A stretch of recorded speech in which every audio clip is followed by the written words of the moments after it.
My daughter-in-law sent me a text that said, "Too many people this year and excluded me from Thanksgiving dinner." What she didn't know was that I owned half of the house she was hosting it in, and I'd been paying their mortgage for 8 years. 3 weeks later, she was frantically calling me, begging and crying because they were about to lose their home. But by then, it was too late. My name is Barbara Coleman. I'm 72 years old, and I live in Clearwater, Florida. For the past 8 years, I've been paying my son Michael's mortgage every single month. That's $2,500, month after month, because he couldn't afford the house payments on his own. I never missed a payment, never complained, never asked for anything in return except to be treated like family. But apparently being family wasn't enough to earn me a seat at their Thanksgiving table. When that text came in on a Tuesday afternoon in November, I was actually in my kitchen preparing side dishes to bring to their house. I'd made my famous sweet potato casserole, green bean almondine, and my grandmother's cornbread stuffing. I'd spent the whole morning cooking, excited to see my grandchildren and spend the holiday with my son. Too many people this year. That's all she wrote. No explanation, no apology, no acknowledgement that I'd been coming to their house every Thanksgiving since they'd moved in. Just a casual dismissal, like I was some distant acquaintance they could simply uninvite. What my son Michael and his wife Jessica had completely forgotten was that when they bought that house 8 years ago, Michael's credit was terrible, and he couldn't qualify for the mortgage alone, so I didn't just co-sign for the loan. I became a co-owner. My name was right there on the deed, and I'd been making every single payment since day one. They were about to learn that when you exclude someone from your family dinner, you'd better make sure they don't own the house you're eating in. Before we continue, please leave a comment telling us where you're watching from and subscribe for more stories like mine. Let me back up and tell you how I ended up in this situation, because my story isn't unusual for women my age who tried to help their children succeed in life. I was a retired elementary school teacher, and after my husband Robert passed away 6 years ago, I used his life insurance money to help my family. I wasn't rich, but I was comfortable, and I believed that's what you did for family. You sacrificed so they could have better opportunities. Michael was my only child, and when he married Jessica 8 years ago, I was thrilled. She seemed nice enough at the wedding, though I did notice she had very specific ideas about how things should be done. But I thought, well, every young woman wants to run her own household, and that's perfectly normal. The trouble started when they decided they wanted to buy a house in one of the nicer neighborhoods in Clearwater. It was a beautiful 4-bedroom home with a pool, perfect for the grandchildren I hoped they'd give me someday. The only problem was that Michael had made some financial mistakes in his 20s, and his credit score was too low to qualify for the mortgage they needed. That's when they came to me, looking so hopeful and young. Jessica was pregnant with their first child, my grandson Tyler, and they painted this picture of Sunday dinners and holiday gatherings, of me being the doting grandmother who'd always have a place at their table. "Mom," Michael said, "we need you to co-sign the mortgage. We can't get approved without your credit score and income, and with the baby coming, we really need this house." I should have just co-signed and left it at that, but Jessica looked so worried about their finances, and I could see the stress it was putting on my son, so I made what I thought was a generous offer. "I'll do better than co-sign," I told them. "I'll go on the deed as a co-owner and help with the payments until you get on your feet financially."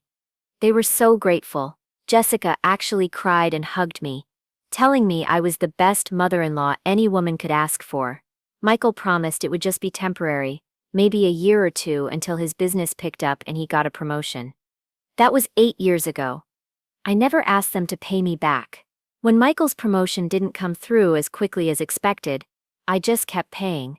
When Jessica decided to stay home with the children, instead of going back to work, I just kept paying. When they needed new furniture, a new car, expensive preschool for the kids, I just kept writing that check every month. $2,500, month after month, for 96 months straight. That's $240,000 I've paid into that house, not counting the $20,000 I put down for the initial closing costs. But it wasn't really about the money. At least not at first. I was buying more than a house payment. I was buying my place in their family. I was ensuring that I'd always be welcome, always be needed, always be part of their lives and their children's lives. For years, it seemed to work. I'd come over for Sunday dinners, help with the kids, spend holidays there like I was truly part of their family unit. Tyler and Emma, my grandchildren, knew Grandma Barbara was always there for them. I'd pick them up from school sometimes, take them for ice cream, help with homework. Jessica would call me when she needed babysitting, when she wanted advice about the children, when she needed help with household emergencies. Michael would ask me to watch the kids when he and Jessica wanted date nights. I was useful. I was needed. And I thought I was loved. But slowly, things began to change. The gratitude faded. The phone calls became less frequent, unless they needed something. Sunday dinners became every other Sunday, then once a month, then just on special occasions. I started to feel like I was imposing when I called to check on the children. Jessica would sound annoyed when I offered to help with things around the house. Michael stopped asking my opinion about important decisions, even though I was the one making their lifestyle possible. Still, I kept paying that mortgage, because they were my family. And that's what you do for family. You don't keep score, you don't demand gratitude. You just love them and support them and hope they'll always want you around. I thought that as long as I was helpful, as long as I was contributing, I'd always have my place at their table. I was about to learn how wrong I was. The first sign that things were really changing came about 2 years ago, during Emma's 8th birthday party. I'd offered to help plan and pay for it, like I'd done for all the children's celebrations over the years. But when I arrived at the house that I was paying for, Jessica met me at the door with an odd expression. "Oh, Barbara," she said, not quite meeting my eyes. "We've already got everything handled. Maybe you could just watch from the kitchen? We have a lot of the other parents here, and I want to make sure everything looks perfect." Watch from the kitchen. In the house I was making the payments on.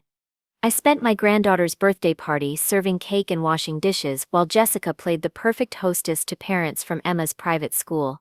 Parents who had no idea that the woman doing the cleanup was the one making their hostess's lifestyle possible. When I tried to join the group for the gift opening, Jessica quickly redirected me. "Barbara, could you help Tyler with his homework upstairs? He's having trouble with his math, and you know how good you are with that teacher stuff." Teacher stuff. As if my 30 years of education experience was just a little hobby. But I went upstairs with Tyler, because at least my grandson still seemed happy to see me. We worked on his multiplication tables while I listened to the laughter downstairs, wondering when I'd become the help instead of the family. The pattern continued and got worse. Family photos became immediate family only, which apparently didn't include the woman paying their mortgage. When they went on vacation to Disney World last spring, using the extra money they had because they didn't pay housing costs, they posted dozens of pictures on social media. Not one included me, even though I'd been the one who made the trip financially possible. Michael started avoiding my calls, and when I did reach him, he sounded distracted and eager to get off the phone. "Everything's fine, Mom. We're just really busy right now." Too busy for the woman who was gifting them $30,000 a year in free housing. The worst incident happened this past summer during Tyler's Little League championship game. I'd been coming to all his games, cheering him on, being the proud grandmother, but when I arrived at the field, I couldn't find Jessica and Michael in the stands. I finally spotted them on the other side of the bleachers, sitting with Jessica's parents and her sister's family. There was clearly room for me, but when I walked over to join them, Jessica looked annoyed.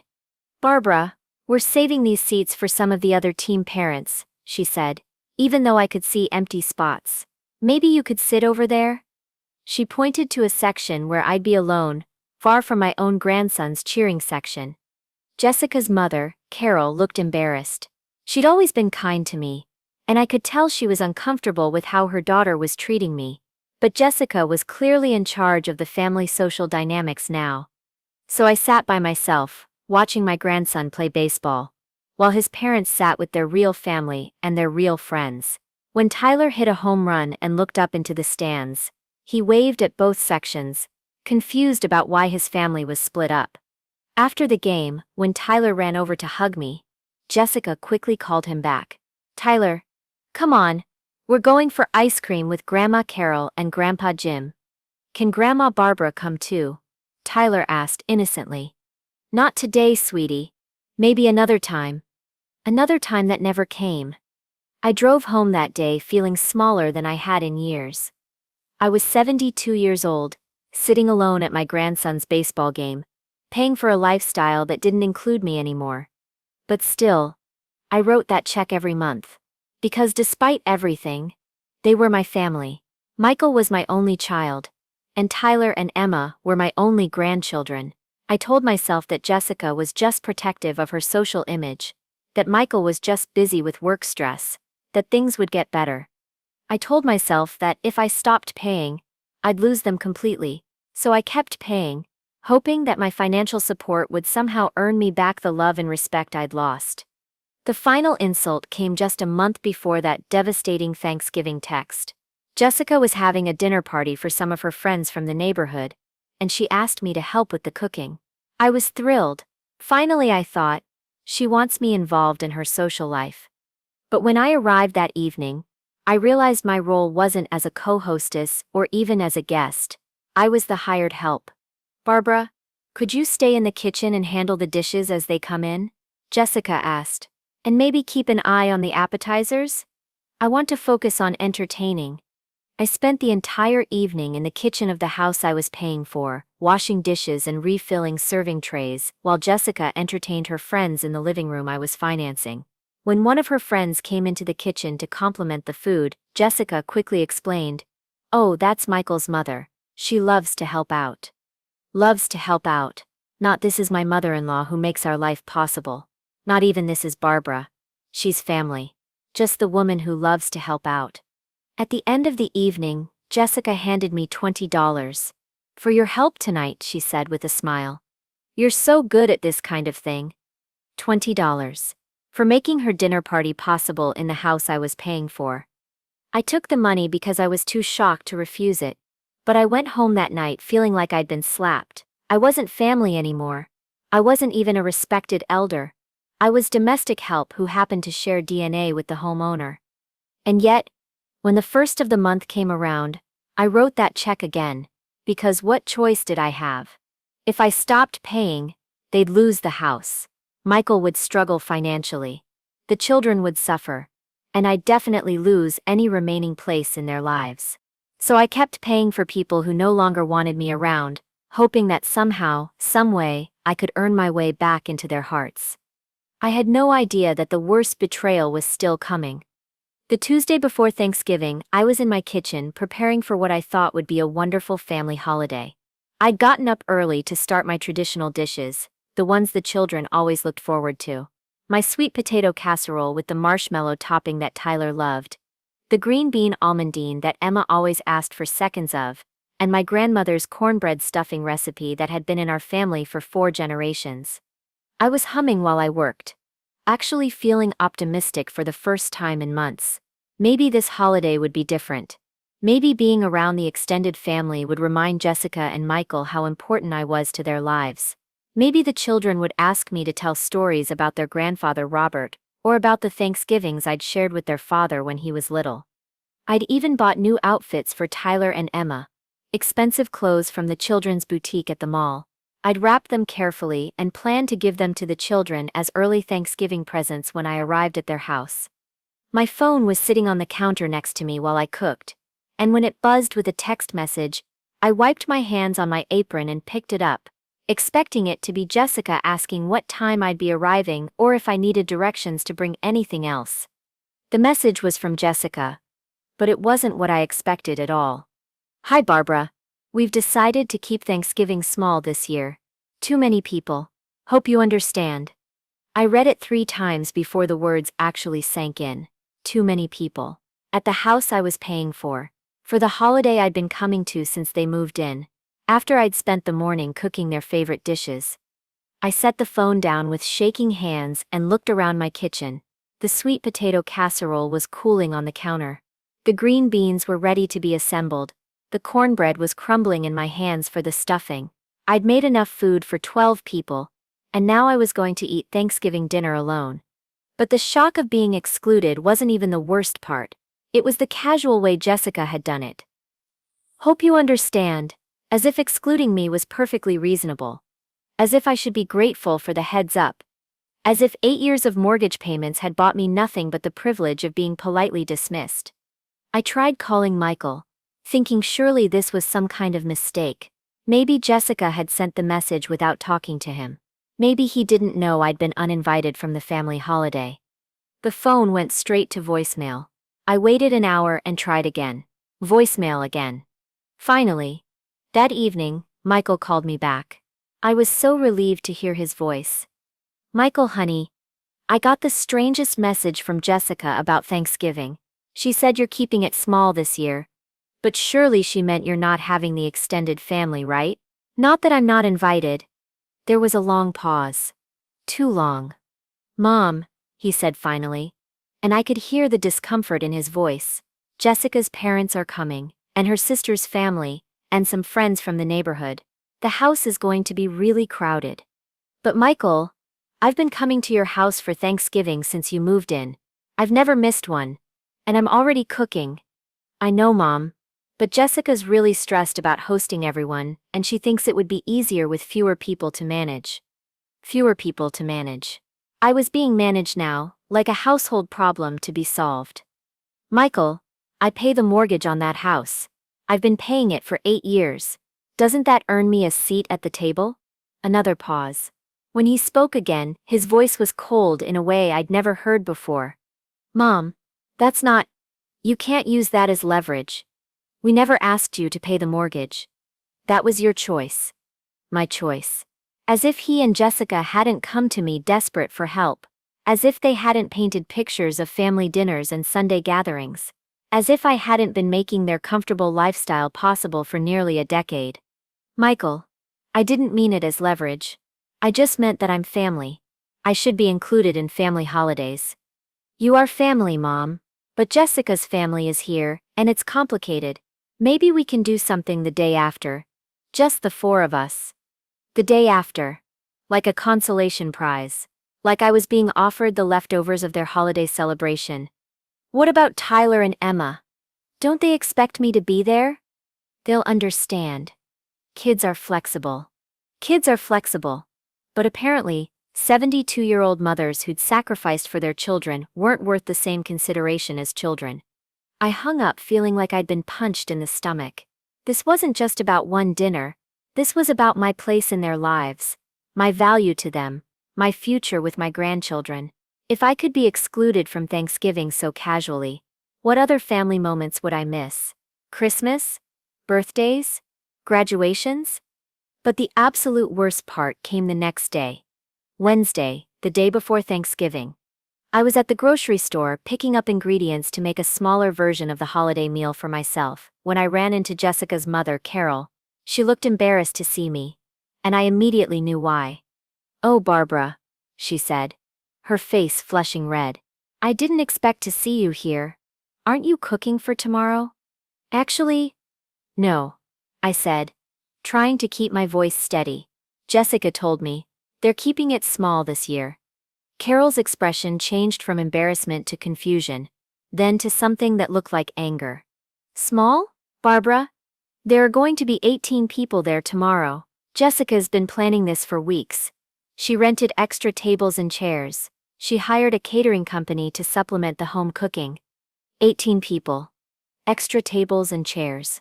A catering company. But too many people to include the woman who was making it all financially possible. I think there might be some misunderstanding. I managed to say, though we both knew there wasn't. Carol reached out and touched my arm gently. Barbara, I'm so sorry. I had no idea you weren't invited. If I'd known, I would have said something to Jessica. This isn't right. I appreciated her kindness. But it made everything worse. Even Jessica's own mother could see how wrong this was. But my son, the man I'd raised and sacrificed for, couldn't. That evening, I made the mistake of looking at Jessica's social media. She'd posted pictures of all the preparations for their intimate family gathering. Photos of the dining room table extended with extra leaves and set for 18 people. Pictures of the catered appetizers arranged on platters. A video tour of the house, decorated beautifully for the holiday, with Jessica narrating about how excited she was to host all the important people in our lives. All the important people. Apparently that didn't include the woman whose monthly payments made the house possible. But the post that broke my heart was a picture of Tyler and Emma helping in the kitchen, with the caption, "Teaching the kids that family traditions are the most important thing. So grateful for everyone who will be around our table tomorrow." Everyone who will be around our table. Everyone except Grandma Barbara.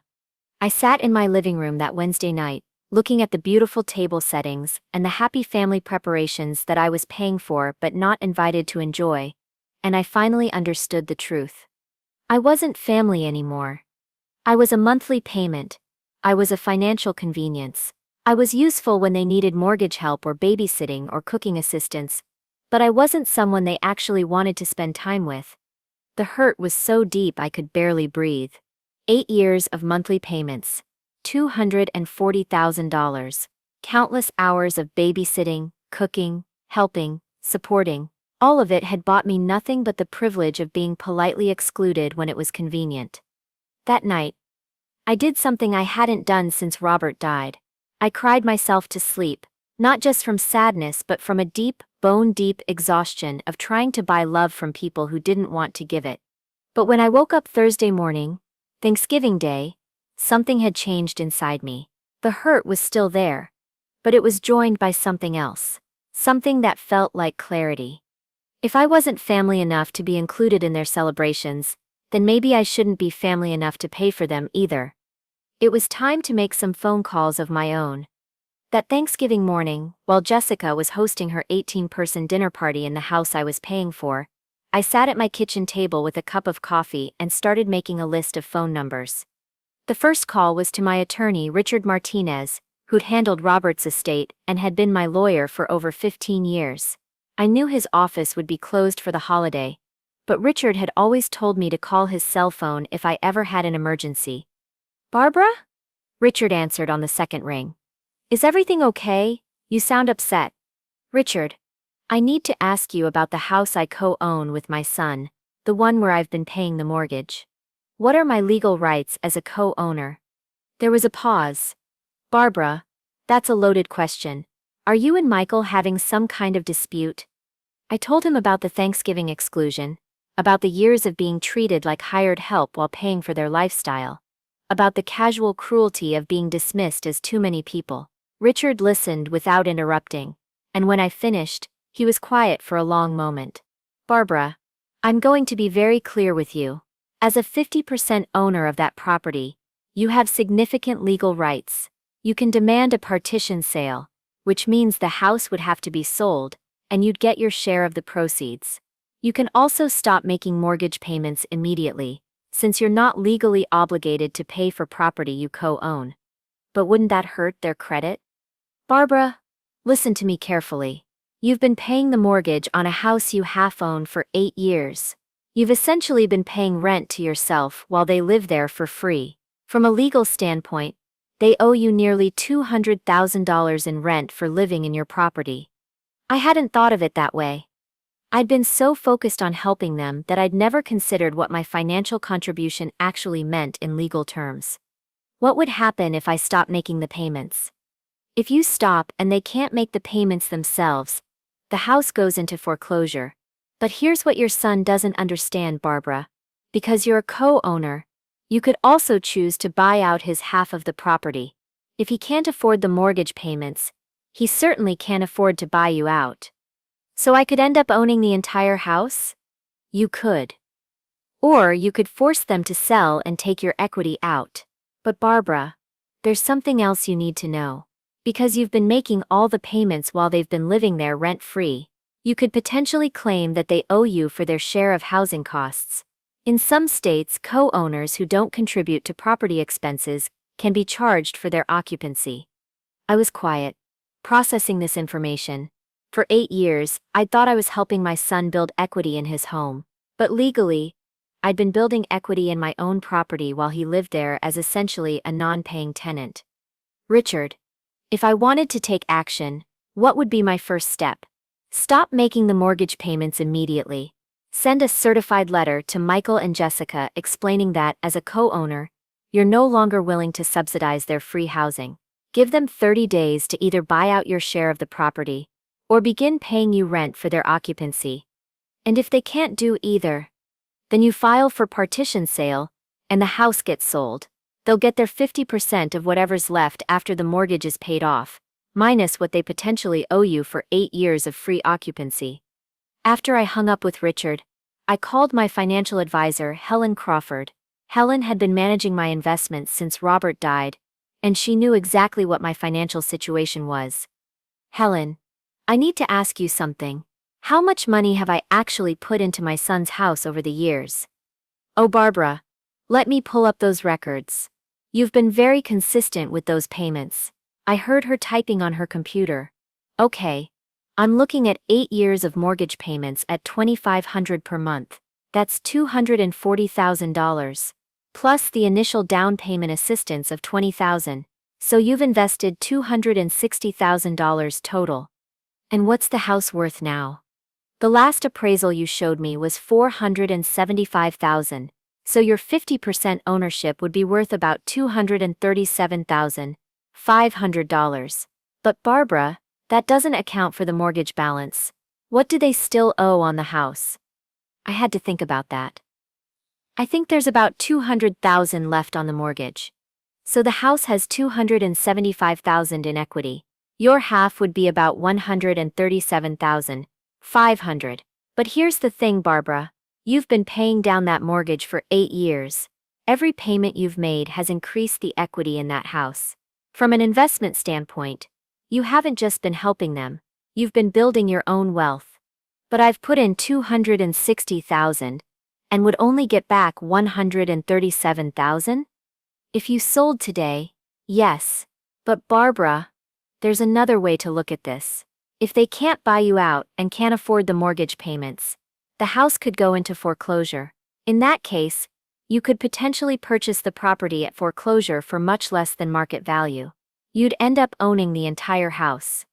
After those phone calls, I spent the rest of Thanksgiving Day reviewing all the paperwork I had stored in my filing cabinet. The original mortgage documents, the deed showing both my name and Michael's as co-owners, 8 years of canceled checks and bank statements, proving every payment I'd made. What I discovered shocked me. I wasn't just a generous mother who'd been helping her son. I was a property owner who'd been subsidizing someone else's free housing for nearly a decade. That evening, while Jessica was probably posting pictures of her perfect Thanksgiving dinner on social media, I drafted a letter to Michael and Jessica. Richard had told me to keep it formal and businesslike, to treat it as the legal document it was. The letter was simple. Dear Michael and Jessica, after careful consideration and consultation with my attorney, I am writing to inform you that I will no longer be making mortgage payments on the property located at their address. As a 50% co-owner of this property, I have been subsidizing your housing costs for 8 years. Effective immediately, you will be responsible for the full mortgage payment. Additionally, as my attorney has advised me, you have been living rent-free in a property I half own, and I am entitled to compensation for your occupancy.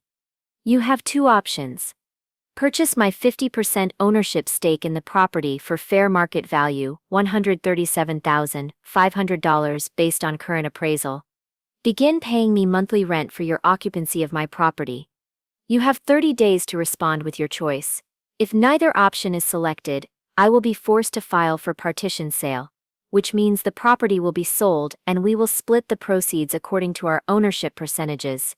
Please understand that this decision comes after careful consideration of my financial situation and my need to protect my investment in the property. Sincerely, Barbara Coleman, co-owner, property address. I printed the letter, put it in an envelope, and drove to the post office to send it certified mail, even though it was Thanksgiving evening, and I had to drop it in the overnight slot. I wanted there to be no question that they'd received it. But I wasn't done. The next step was stopping the automatic mortgage payment that was scheduled to come out of my account in 5 days. Friday morning, I was at the bank when they opened. I spoke with my banker, Janet Williams, who'd been handling my accounts for years. Janet, I need to stop an automatic payment that's been coming out of my account for 8 years. Of course, Mrs. Coleman. Which payment? The mortgage payment for my son's house. $2,500 a month.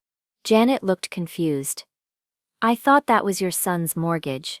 Don't you want to call him before we stop the payment? Janet, my name is on the deed of that house. I'm a co-owner. I've been paying the mortgage on my own property for 8 years while my son lives there rent-free. I'm done subsidizing his housing. Janet's eyes widened as she pulled up my account history. Mrs. Coleman, you've paid over $200,000 on this mortgage. Are you sure you want to stop the payments? This could affect the property. I'm very sure. And Janet, I want you to add a note to my account that under no circumstances should these mortgage payments be reinstated without my written authorization, even if my son calls and asks you to restart them. Of course. I'll take care of that right now. As Janet processed the stop payment order, I felt something I hadn't experienced in years. Control. For the first time since that cruel text message, I was the one making decisions about my own money and my own property. Mrs. Coleman, Janet said carefully.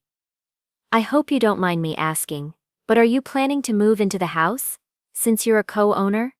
I hadn't thought about that possibility, but suddenly it seemed like the most reasonable thing in the world. You know what, Janet? That's not a bad idea. If I'm going to own property, maybe I should actually live in it. That afternoon, I called a locksmith. I need you to change the locks on a house I co-own, I told him. When can you come out? I can be there Monday morning, ma'am. But I'll need to see proof that you're authorized to change the locks. I'll have the deed and my driver's license ready for you. By Sunday evening, I had everything in place. The mortgage payments were stopped. The certified letter had been delivered. The locksmith was scheduled for Monday morning, and I'd started packing boxes in my apartment. If Michael and Jessica thought they could exclude me from their family while living in my house, they were about to learn just how wrong they were. Monday morning, I was going to take possession of my own property, and if they wanted to stay, they could start paying me rent. After all, as my attorney had explained, I was the landlord. It was time I started acting like one. Monday morning arrived, and I was ready. I'd packed 2 suitcases and loaded them in my car, along with the deed to the house, my identification, and all the mortgage payment records. At exactly 10 o'clock, I met the locksmith at the house that was half mine. Michael's car wasn't in the driveway. He was at work, probably having no idea that his comfortable world was about to change completely. Jessica's car was there, which meant she was home with the children. The locksmith, a kind man named Tom, who'd been changing locks in Clearwater for 20 years, looked at my deed carefully. Mrs. Coleman, this shows you're definitely a co-owner. But are you sure you want to do this? Sometimes family property disputes can get complicated. Tom, I've been paying the mortgage on this house for 8 years while being treated like a stranger. I'm not disputing anything. I'm taking possession of my own property. He nodded and got to work. While he changed the locks, I sat in my car and waited for what I knew was coming. At 10:47 a.m., Jessica came running out of the house in her pajamas and robe, looking panicked. Excuse me, she called to Tom. What are you doing? This is my house. Tom looked at me, and I got out of my car with the deed in my hand. Actually, Jessica, it's my house too. I'm a 50% owner, and I've decided to take possession of my property. Jessica's face went from confusion to anger in about 2 seconds. You can't do this. Michael will call the police. Please do have him call the police, I said calmly. I'd love for them to see the deed that shows I own half of this property and the bank records showing I've made every mortgage payment for 8 years. Jessica's face went pale. I don't think she'd ever actually seen the deed or realized that my name was on it. Where are we supposed to go? She asked, and for the first time in years, I heard real fear in her voice instead of entitlement. Well, you have 30 days to decide. You can buy out my half of the property for $137,500, or you can pay me rent to continue living here. The choice is yours. We don't have that kind of money. Then perhaps you should have thought about that before excluding me from Thanksgiving dinner in my own house. Tom finished changing the locks and handed me the new keys. All set, Mrs. Coleman. You've got the only copies. I thanked him and watched him drive away. Jessica was still standing in the driveway in her pajamas, looking stunned. Barbara, you can't be serious about this. What about the children? This is their home. Jessica, Tyler and Emma are my grandchildren, and I love them dearly. But they'll adapt to whatever housing situation you and Michael provide for them. Children are flexible. Remember, that's what Michael told me when you excluded me from Thanksgiving. I walked past her to the front door and used my new key to go inside. It felt strange, being in the house I'd been financing for so long, but approaching it as the owner rather than as an unwelcome guest. The house was beautiful. All the furniture and decorations that my mortgage payments had made possible were arranged perfectly. The kitchen where I'd been relegated to washing dishes was spotless and modern. The dining room where I'd been excluded from Thanksgiving dinner still had some of the holiday decorations up. I walked through the rooms slowly, really seeing them for the first time as my property. This wasn't Michael and Jessica's house that I'd been helping with. This was my house that they'd been living in rent-free while treating me terribly. Jessica followed me inside, wrapping her robe tighter around herself. Barbara, please. Let's talk about this. Maybe we can work something out. I'm listening. What if we included you in more family activities? What if you came for dinner once a week? I looked at her carefully. Jessica, you're offering to include me in my own house once a week. She realized how ridiculous that sounded. I mean, what if we made you feel more welcome? How much rent would you be willing to pay to live here? Rent? But we can't afford rent. We're barely making it as it is. You've been making it just fine for 8 years because I've been covering your biggest expense.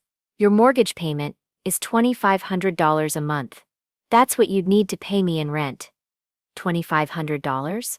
Barbara, Michael only makes $60,000 a year. We can't afford that. And there it was. The truth that Michael and Jessica had been avoiding for 8 years. They couldn't afford the house they were living in. They never could. Their entire lifestyle had been subsidized by the woman they'd been treating like hired help. Then you need to start looking for housing. You can actually afford, I said. My phone rang. It was Michael. And he sounded frantic. Mom, what the hell are you doing? Jessica said you changed the locks on our house. I changed the locks on my house, Michael. The house I co-own and have been paying for. You can't just kick us out. We have children. I'm not kicking anyone out. I sent you a certified letter explaining your options. You can buy out my ownership stake, or you can pay me rent, or we can sell the house and split the proceeds. Those are the same options any co-owner has. Mom, this is insane. We're family. Yes, we are family. But apparently I'm not family enough to be included in family gatherings. So I've decided to stop treating this as a family matter and start treating it as the business matter it actually is. We can't afford to buy you out, and we can't afford to pay you rent. Then I guess you need to start looking for a place you can afford. Michael, you have 29 days left to make your decision. Mom, please. Jessica's crying. The kids are scared. Can't we work this out? I looked at Jessica, who was indeed crying now, standing in the living room of the house she was about to lose. Michael, where was this concern for family when you excluded me from Thanksgiving? Where was this worry about working things out when your wife treated me like domestic help? Where was this care for my feelings when you told me I couldn't use my mortgage payments as leverage? That's different. No, Michael. It's exactly the same.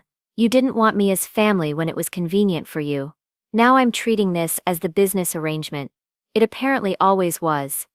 I hung up and turned to Jessica, who was still crying. Jessica, I'm going to go pack some of my things and stay here tonight.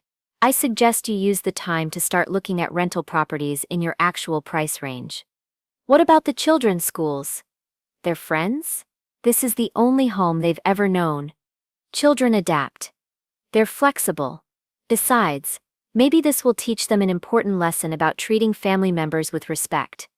Over the next 3 weeks, I watched Michael and Jessica scramble to find a solution they couldn't afford. Michael called me every few days, begging me to reconsider, offering to include me in more family activities, promising that things would be different. But it was too late for promises. I'd learned that my generosity had been seen as weakness, my love had been taken for granted, and my financial support had been expected rather than appreciated. The bank foreclosure notice arrived 18 days after I stopped making payments.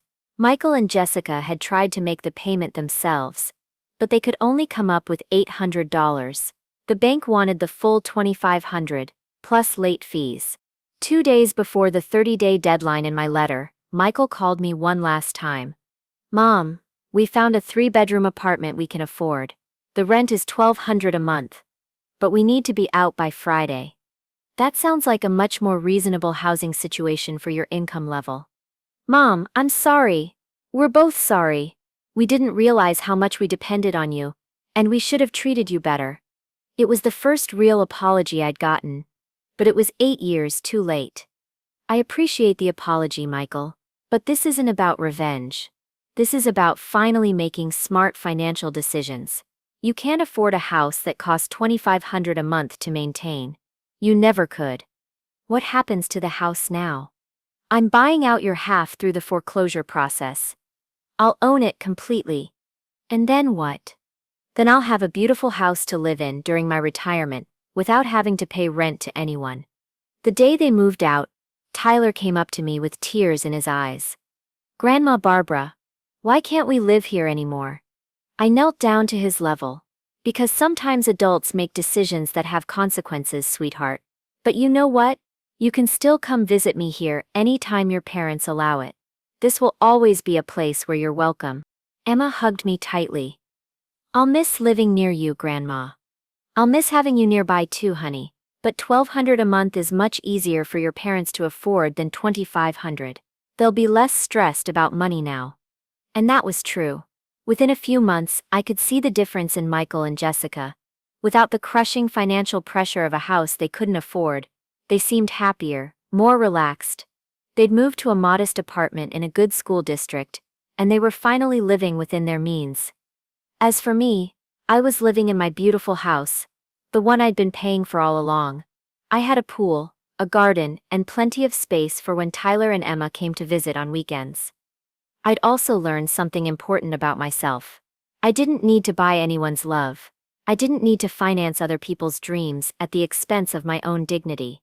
And I certainly didn't need to pay for the privilege of being treated poorly by people who were supposed to care about me. The house is peaceful now. I have friends from my retirement community who come for dinner. Friends who appreciate my cooking and my company without me having to pay for the privilege of their friendship. And every month, when I don't have to write that $2,500 check, I remember that sometimes the most loving thing you can do for your family is to stop enabling them to make financial decisions they can't afford. Sometimes the most respectful thing you can do for yourself is to stop paying for people who don't respect you. I'm 72 years old, and I finally learned how to say no. It took me 8 years and nearly $250,000 to learn that lesson. But it was worth every penny. Because now, when I sit at my own dining room table, every seat is filled with people who actually want me there. So, that's my story. I'd love to hear what you think. Have you ever reached a point where you had to stop being generous to people who didn't appreciate you? Let me know in the comments. And subscribe if you want to hear more stories like mine.